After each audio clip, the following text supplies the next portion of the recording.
今年国庆假期恰逢中秋佳节，长达8天的超级黄金周堪称今年最火的假期。整个黄金周国内旅游出游预计达8.96亿人次，高速公路、火车站以及各大旅游景区人山人海。不少外媒感叹，活力无限的中国又回来了。 不开玩笑，中国绝对不止14亿人。各地也采取多种措施服务游客。在陕西西安，兵马俑博物院每天6.5万张票仍一票难求，院方每天提早半小时开门，推迟半小时关门，接待各方游客。有网友开玩笑说，连兵马俑都挤得没地方站了。 湖南平江石牛寨景区一个最不便利的便利店火了。这家便利店坐落在陡峭的崖壁上，专为体验攀爬项目的游客提供中途物资补给。它这个崖壁非常陡峭，有的地方还有摇一脚，所以我们都是轻装上阵。然后上来以后，在这个上面能够吃到月饼，还有饮料，觉得非常开心。 婚庆市场也十分火爆，在山西吕梁，仅10月3号，一家酒店就有11对新人结婚，门口拉满横幅。好喜庆啊！今年结婚的人这么多，好几家怕新娘上错车，怕新郎娶错媳妇儿。 有台湾媒体报道，由于大家都提前出行，一些大陆的高速公路被堵成了大型停车场。为了在路上不无聊，大家脑力全开，有人在跳绳，有人开始遛狗，还有人开桌打麻将，甚至有人带上电饭锅上路。来自英国伦敦的小伙谢库曼选择来北京旅游，感受中国的节日氛围。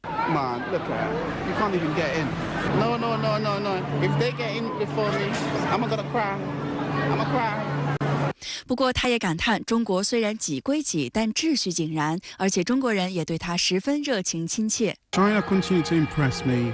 and then again shock me. What you didn't see behind the camera here, people offer to buy me food. 针对热门景点停车难，张家界国家森林公园所在的湖南省张家界市武陵园区城区范围内所有机关企事业单位的停车场全部免费对外开放。此外，在不影响交通前提下，车辆也允许有序停放在城区主次干道一侧或是人行道、自行车道上。 除了方便停车，张家界国家森林公园的5个门票站均提前至早上6点半开园，分时分站预约，让游客排队时间大大减少。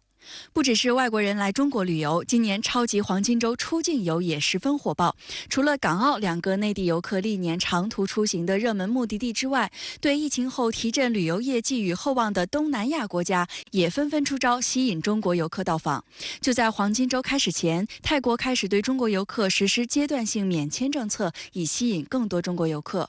泰国国际航空公司首席商务官克拉科特查塔辛哈2号接受美国彭博社采访时表示，来自中国的航班满座率已超过90%。We have seen a significant growth in terms of the number of China traffic into Thailand. Therefore, we prepare our capacity. 香港南华早报报道，泰国首都曼谷正准备在其最大的机场增设第3个客运航站，以迎接更多游客。 除泰国外，韩国政府也在积极吸引中国旅客。韩联社报道称，韩国政府正努力争取今年下半年吸引150万中国游客，进而实现全年接待200万中国游客的目标。台湾大学教授苑举正看到大陆超级黄金周出境游盛况，也公开喊话民进党。我坐在这边呢，呼吁我们这个民进党政府。 赶快开放大陆观光。对，这个台湾。这我跟你讲，大家老百姓就是说，哪里有说这样子的有钱不赚的？这个台湾基本上给我的印象中，就是一个很懂得如何做贸易、做生意，人家都跑到世界各地去消费了，台湾，对不对？本来我们这里同文同种是最具有优势的，那台湾干什么都好啊，你来我这边走走路上也可以啊。这个钱不要赚，你到底要干什么？ 文化和旅游部预计，今年黄金周假期，全国国内旅游出游预计达8.96亿人次，同比增长86%，实现国内旅游收入7825亿元，同比增长138%。一些热门旅游城市的酒店、机票等订单量已比去年同期增加了至少5倍。 这一次的人流是恢复了，这个恢复应该说是报复性的恢复，还不是一般性的恢复。中秋加上了我们的国庆，那在这样的情况下呢，人们会喜庆，为开心，那他就会刺激消费。在这个时候的政府的政策还是出台了不少鼓励政策，在这样情况下呢，他们可以放心的去消费，放心的去旅游。所以呢，应该说我们的环境和各方面都还是倡导不错的。所以呢，是放飞自己，可能是这一次双节的一个最大的心态和心理。一系列火爆景象引发外媒高度关注。美国有线电视新闻网报道称，2023年中国中秋和国庆双节同庆，意味着将出现持续数日的旅游高峰。And trains are busier than ever. In railway stations across China, there are scenes of the surge in domestic train travel during this holiday season. 美国消费者新闻与商业频道则注意到，早在这个超长黄金周假期前夕，中国出境游已经出现激增。数据显示，与2022年同期相比，新加坡、澳大利亚和泰国等热门国外目的地的预订量增加了约20倍。英国金融时报援引分析人士的话称，除了黄金周旅游消费的热络景象，中国制造业也在稳定恢复，这与中国8月份经济恢复向好有关。此外，国家统计局的最新数据显示，9月份制造业采购经理指数从原来的49.7%升至50.2%，略高于此前的预测，引发国际社会高度关注。英国路透社认为，这是6个月来世界第2大经济体经济企稳的又一迹象。But kicking off with the manufacturing gauge, as you say, because this was where it was looking a lot more encouraging. Take a look at that chart there. 分析认为，中国经济出现的一系列积极现象，也代表着政策组合拳效应正逐步显现。今年以来，积极财政政策持续加力，支持经济向好发展。与此同时，货币政策也更加精准有力。前8个月，人民币贷款增加17.44万亿元，为经济增长提供了稳固有力的金融支撑。贷款总量增加的同时，结构持续优化。数据显示，中国普惠小微贷款、科技型中小企业贷款同比增速分别连续4年高于20%，连续3年高于25%。美国《华尔街日报》网站发文表示，中国经济显示出活跃迹象，在加息使欧美消费者和企业陷入拮据的情况下，为全球经济带来一线希望。首先，世界还是在看好中国，这是第一点。不但是假期前，人们已经在上调中国经济的预期 ，PMI 和各种指数已经从7月的低点到8月的稳定后9月的向好，这个方向就能给世界一个预期。那我想给世界第2预期呢，消费。我们最担心的是我们的消费恢复。那么今天由于政策的鼓励以及人们的信心的恢复，消费还是回来了。而消费回来对中国和世界都是非常重要的。好，再来关注台海。岛内媒体最近进行的2023年两岸关系年度大调查结果显示，多数台湾民众认为台独是两岸关系的最大变量。解放军东部战区在国庆节当天发布实景动漫短片《梦圆富春江》，通过分藏两岸的名画《富春山居图》，强调分离的画卷终能合璧，向台湾喊话：血浓于水的同胞定会回家。这条视频在岛内也引发热议。富春江，我们回来了！这样的山水比当年更美了呀！东部战区官方微博10月1号发布长度为2分24秒的视频，并配文：在祖国母亲74华诞之际，东部战区发布实景动漫短片，让分藏两岸的传世名画《富春山居图》再现600年前的山水同况。海峡两岸同根同源、同文同种，分离的画卷终能合璧，血浓于水的同胞定会回家。哎呀，远在英国的小玉湖都能回家，我这么近。圣山12年前还来看过我更应该回去看看他呀。《富春山居图》是宋末元初画家黄公望的作品，历史上画卷曾被火烧成一长一短2段，目前分别藏于两岸。较短的前半卷修补后称为《圣山图》，现藏于浙江省博物馆；较长的后半卷画作则称为《吴用诗卷》，现藏于台北故宫博物院。视频将这2幅画拟人成2个动漫形象的古风小精灵，名为吴用诗和圣山。吴用诗受到日前火出圈的《逃出大英博物馆》影片的启发，从台北故宫博物院出发，飞越台海抵达杭州和圣山相聚。视频中代表现藏于台北故宫博物院的名画吴用诗卷的小精灵吴用诗赞叹中国歼20战机。这么大的船队，是郑和船队还是侵略我们的外国舰队啊？哇，这是我们自己的航母啊！这是万湖的风筝吗？不对，风筝有线呀！啊，这是我们家最先进的隐身战机，好酷啊！东部战区此次所选题材看似小众，实则内涵丰富，意味深长。环球时报评论认为，短片表达了两岸同文同种的文化传承和盼望统一的共同心声。路透社称，这部短片以2个小精灵携手回到家乡富春江为结尾，彰显大陆收复台湾地区的决心。把富春山居图这个例子举出来，一个是要讲，那么祖国的山河一定是统一了，对大家都好。第二呢，就是对于那些有私心杂念、妄图为了自己个人的利益去分裂国家的人来讲，那么他在历史上绝对不会留下好的名声。视频《梦圆富春江》也受到岛内舆论的关注。从这个解放军东部战区这样的一个动作来看的话，从文化来看，是不是呢比较能够引起两岸人民一个共同的共鸣？那现在呢，好像感觉是不是在这个时候就少了那种剑拔弩张的，而多了一点点比较温馨的文化诉求，这是一个比较不一样的展现呢？这个很好啊，这个就是两岸文化本来就同源嘛的事实啊。那我觉得两岸本来就有很多文化是相通的啦，那现在透过数位技术，把它拼合在一起，这样啊。是。那这个当然就意味着两岸可以有更多的文化的一些互通交流啦。那么就是说，这个两岸这幅画要合体，那今天造成这个两岸分裂，说实话，最大的因素还是外力的干预了。实际上，2011年6月1号，分离360年的《富春山居图》2卷，曾在台北故宫博物院合璧联展，成就两岸艺术界的一段佳话。两岸同属一个中国，两岸都是中华民族，这个是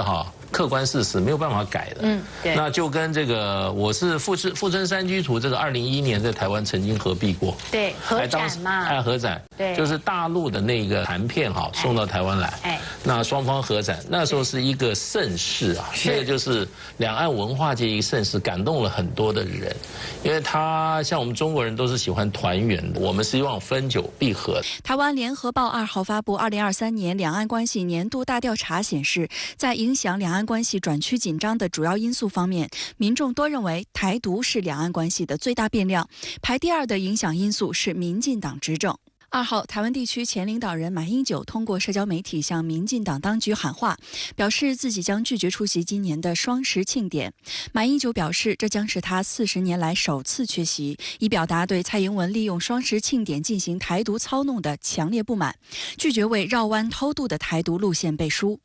马英九说：“我要告诉台湾人与世界，为了台湾的安全、子孙的福祉，我们不能再沉默，必须坚定和台独路线切割，坚决反对台独。”比方讲，如果要庆祝马英九生日，你指鹿为马，所以他陆英九，他不能办啊，因为他叫马英九。他知道这件事情的危险性，而且特别在这个时刻民进党这种挑衅式的，而且在台湾的内部造成根本性的认同差异的这样子的一个分裂式的作为除了以外谋独，民进党当局还以武谋独。9月28号，台海军耗时7年，花费500亿元新台币，约合113亿人民币打造的自造潜艇原型舰海鲲舰，在高雄小港举行下水仪式。但令舆论哗然的是，海鲲舰并未按照下水仪式字面意思那样滑入水中，而是全程被架在水泥地上一动不动。对于岛内的一部分人来说呢，你这个搞什么潜舰也好搞导弹也好，搞飞机也好，那么你所能够获取的技术装备，价格高昂，而且技术从来都不会是先进的，所以其实没有任何的意义。那这一点呢，我相信岛内是很清楚的。但是现在来说，很多时候政治在绑架，或者说是一些这个相对来讲台独分子在绑架这个岛内的整个的这种，应该说是发展的一个方向。值得注意的是，海鲲舰尚未真正下水，台武器研发部门又爆出丑闻。9月底，台监察部门公布了一份针对中山科学研究院的报告，揭露这家垄断台军装备研发的机构，在2014至2020年的7年间，有36家董监事与35位现职员工互为配偶或直系血亲关系，而与他们相关联的厂商共取得该院631件采购案，巨额招标金额不过漠视左手倒右手，存在裙带关系和利益输送的腐败行为。像这样整个大规模的在作弊，整个大规模变成是中科院去向自己的家人、自己的亲戚去采购，这过去真的都没有看见过。那这里面会不会有泄密的问题？有没有贪渎的问题？令人费解的是，民进党上台后，针对中山科学研究院进行的所谓改革，也给其左手倒右手大开便利之门。最遭诟病的是，明明是武器研发部门，却增加了采购武器的业务职能，从科研单位沦为军火商。其实我跟这个中山科技研究院的人有过几次的这种交流啊。第一呢，我的感觉是，大家都是中国人，中国人有中国人那种智慧，有中国人那种，就是什么东西我希望能搞出来，我就能搞出来这种能力。那么第二呢，当然我们说岛内的政治在对它的很多的发展造成不利的影响。解放军东部战区发布动漫短片《梦圆富春江》，在海内外反响强烈。那您对此怎么看？佟弟你好，这个动漫短片我也看了，给人很温暖亲切的感觉。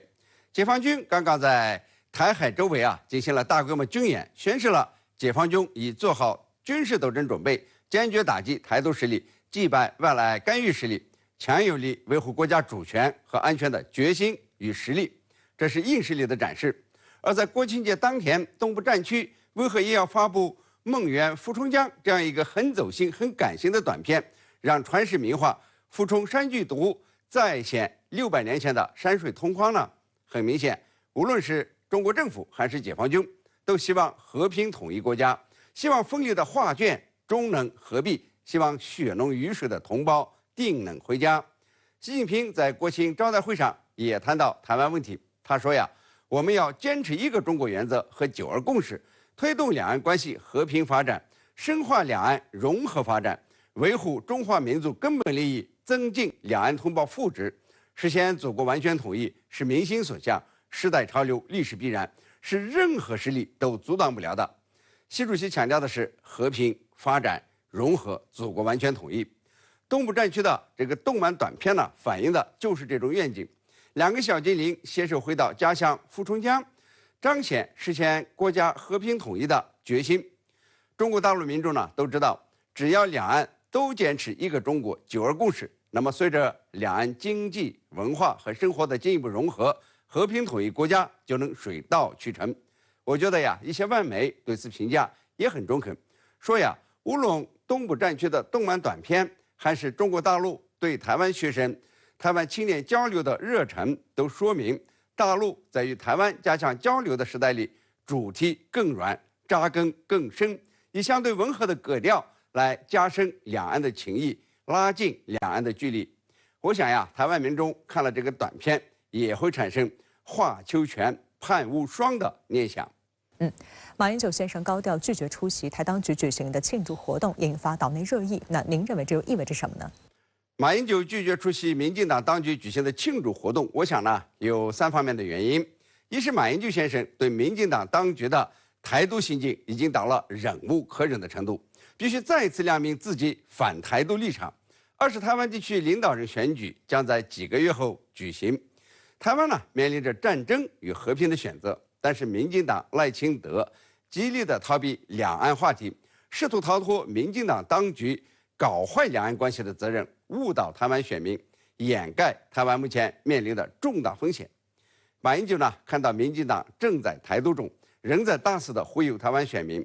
要是台独民进党继续执掌台湾，那么接下来海峡两岸可能进入激烈冲突中，不排除发生惊涛骇浪。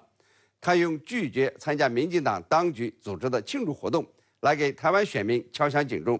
要大家呢看清楚下架民进党的紧迫性。只有非绿阵营，也就是坚持一个中国9·2共识的政党获胜，两岸和平才有保障。3呢是随着选战的加温，中美关系开始缓和，都表现出维护台海和平的愿望。台湾民众对民进党带来的兵凶战危也有了更深入的认识。台湾媒体最新的这个调查显示，在影响两岸关系的主要因素方面，民众呢都认为台独是两岸关系的最大变数。居于其次的影响因素呢是民进党继续执政。从政经验丰富的马英九呢再出一拳，以拒绝参加民进党当局的活动作为噱头，动员台湾选民看清大形势，不要把目光仅仅局限在岛内，而要在事关两岸战与和的大是大非面前，能够保持清醒头脑。我们都知道，最近几年马英九是致力于推动两岸和平。今年3月还首次踏上这个大陆土地，邀请大陆师生访问台湾，为两岸之间交流创造了比较良好的互动氛围。他最清楚，只有坚持一个中国9·2共识，两岸才会保持和平，缓和紧张，这对台湾是最有利的。